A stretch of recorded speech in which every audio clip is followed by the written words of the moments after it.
Bienvenue sur la chaîne YouTube CS Nyota. Je réponds au nom de M. Rigobert Kalaki, prof de biologie dans le dit complexe. J'interviens avec la leçon de biologie 5e littéraire, maths physique et péda. Et pour vous rappeler, je crois savoir qu'on a eu déjà le temps de parler du noyau. Le noyau, c'est un des organites cytoplasmiques importants dans la vie de la cellule. Et les noyaux en question, comme nous le voyons représentés au tableau, a des composantes. Quelles sont ces composantes? Le noyau est couvert d'une fine membrane double. Et la fine membrane double comprend d'une part la membrane interne et la membrane externe. Et la dite membrane est constituée des ouvertures, ces ouvertures à travers lesquelles se passent les échanges entre l'extérieur de la cellule et l'intérieur du noyau. Ces ouvertures portent le nom des pores nucléaires. Et nous avons aussi les contenus assurés en verre. Ces contenus du noyau portent le nom de la chromatine, à l'intérieur de laquelle on va retrouver une masse ovoïde qui porte le nom du nucléole. Et pour vous rafraîchir la mémoire, en ce qui concerne les nucléoles, qui est cette masse ovoïde, elle est riche en ARN, en acide ribonucléique, tandis que la chromatine est riche en ADN, ou l'acide désoxyribonucléique. Maintenant, nous voulons aborder un sujet en rapport avec les chromosomes. C'est comme ça qu'au premier point, nous allons parler de la définition étymologique de ces mots chromosomes. Les mots chromosomes, du grec chromo ou chromo qui signifie couleur et soma qui signifie corps. Donc étymologiquement, ce sont des corps qui se colorent ou qui prennent une certaine coloration, une certaine couleur. C'est quoi ça ces chromosomes? Ce sont des structures colorables du noyau qui sont issues de la condensation de la chromatine. Nous avons déjà vu le mot chromatine de l'autre côté. C'est quoi cette chromatine? C'est la substance granuleuse constituant l'essentiel du contenu nucléaire. Donc le contenu du noyau est constitué de cette substance qu'on appelle la chromatine. Nous l'avons dit tout à l'heure là qu'elle est riche en ADN. Maintenant, quand est-ce que ces chromosomes, ces structures colorables qu'on appelle chromosomes, sont-elles visibles lors ou dans une cellule?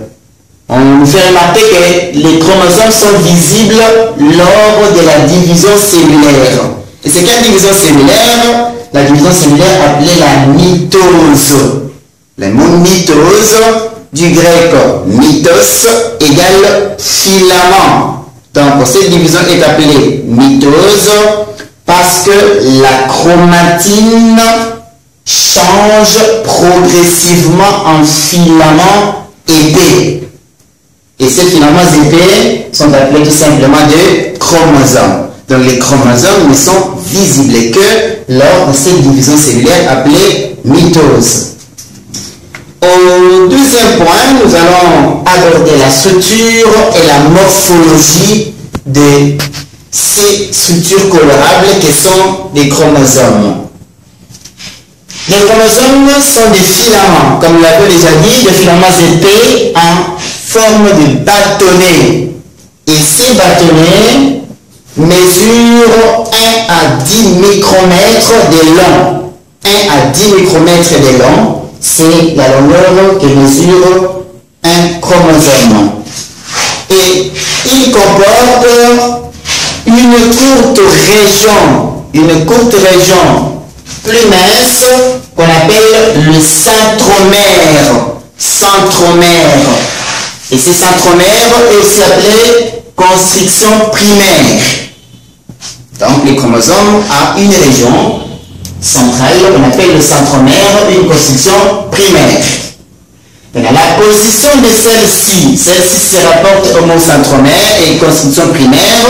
Et cette constriction primaire qu'on appelle centromère, en suivant sa position, nous allons devoir distinguer plusieurs types de chromosomes. Et ce centromère lui-même fait en sorte que les chromosomes soient divisés en deux parties égales ou en deux parties inégales. Donc, le centromère divise un chromosome en deux parties égales ou deux parties inégales. Les deux parties en question d'un chromosome sont appelées des bras chromosomiques. Donc, des bras chromosomiques, ce sont les deux parties égales ou inégales d'un chromosome. Mais il y a des éléments à prendre à ligne de compte pour essayer de classifier les chromosomes.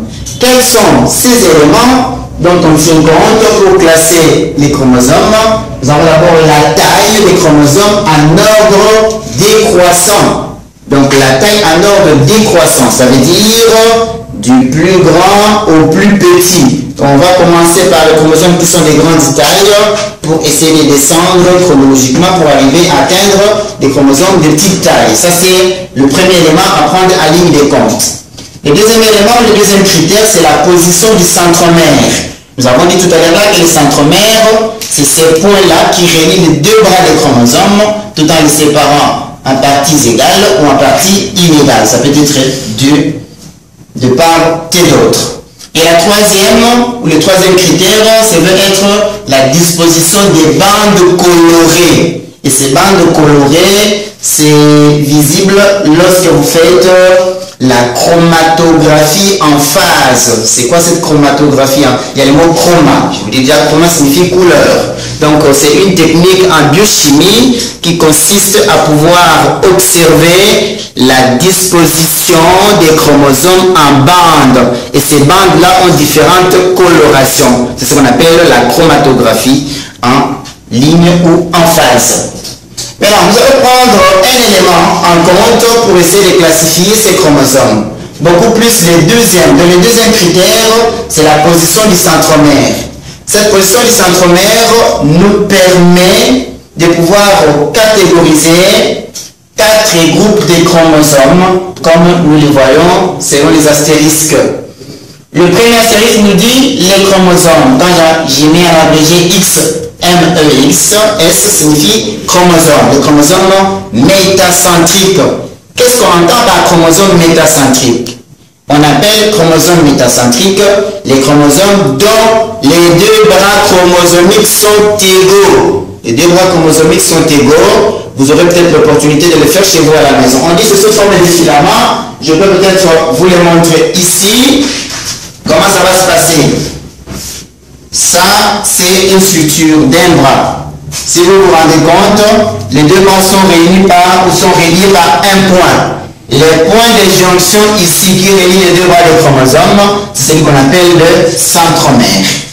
Donc le centromère de la construction primaire. Nous avons dit que cette construction relie les deux bras des chromosomes. Le bras des chromosomes en question, on les appelle bras chromosomiques et nous verrons plus tard qu'on peut aussi les appeler des chromatides. Voilà les mots. Chromatides. Chromatides.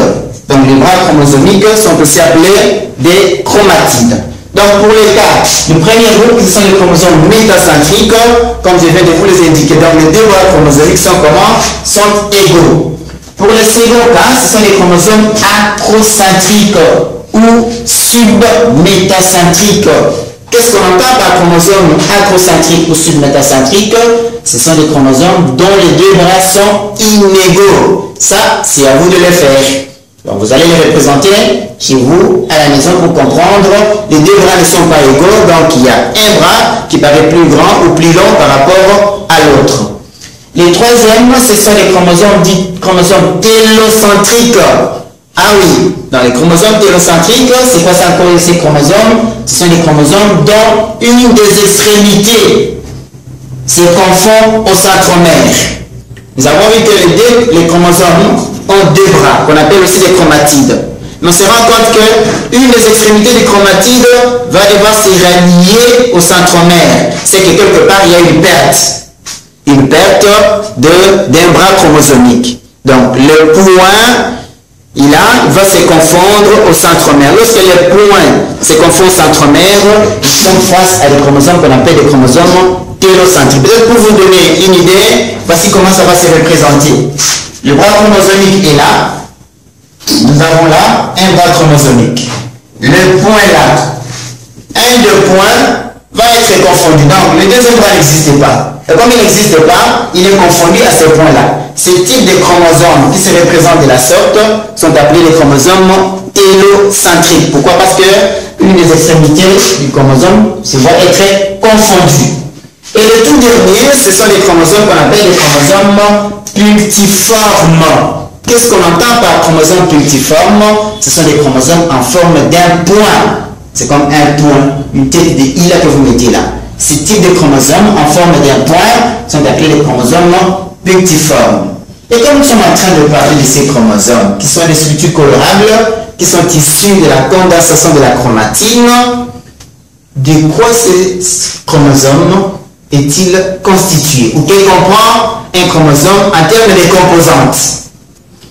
Parmi les composants des chromosomes, on dit que le chromosome comprend une construction primaire. Or, la construction primaire en question, c'est ce que nous avons appelé là-bas comme le centromère, dans le point qui relie les bras des chromosomes. À part la construction primaire, il y a aussi une construction qu'on appelle une construction secondaire. Et à part la construction secondaire, il y a ce que nous avons appelé les bras chromosomiques.